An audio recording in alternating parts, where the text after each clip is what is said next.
టాలీవుడ్ లో నిన్నటి తరం హీరోయిన్ గా విజయశాంతి గారు ఒక వెలుగు వెలిగారు. ఇక్కడ స్టార్ హీరోలందరి సరసన ఆమె నటించారు. ఒకానొక దశలో ఇక్కడ నెంబర్ 1 హీరోయిన్ గా నిలిచారు. గ్లామర్ పరంగాను నటన పరంగాను ఆమె తనదైన ముద్ర వేశారు. చిరంజీవి గారు, బాలకృష్ణ గారు వంటి సరసన కథానాయికగా ఆమె ఎక్కువ సినిమాల్లో కనిపించారు. అలాంటి విజయశాంతి గారు నిప్పురవ్వ సినిమా తరువాత బాలకృష్ణ గారితో కలిసి నటించలేదు.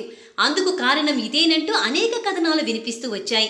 ఆ విషయాన్ని గురించి ఒక ఇంటర్వ్యూలో విజయశాంతి గారు మాట్లాడుతూ, బాలకృష్ణ గారితో నిప్పురవ్వ తర్వాత నటించకపోవడానికి వేరే కారణమంటూ ఏమీ లేదు. ఆ సమయంలో నేను వేరే సినిమాలతో బిజీగా ఉన్నా అని అన్నారు. ఆ సమయంలోనే నేను లేడీ ఓరియంటెడ్ సినిమాలకు వరుసగా సైన్ చేయడం, ఆ తరహా కథలే నాకు రావడం జరిగింది. దాదాపు నా సినిమాలు కూడా ఒక హీరో స్థాయి సినిమాలతో సమానంగా ఆడేవి. అప్పుడు నేను తీసుకున్న పారితోషికం కూడా ఎక్కువే.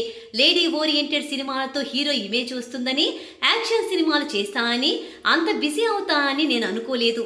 అందువల్లనే బాలకృష్ణ గారితో సినిమాలు చేయలేకపోయానని విజయశాంతి గారు తెలిపారు.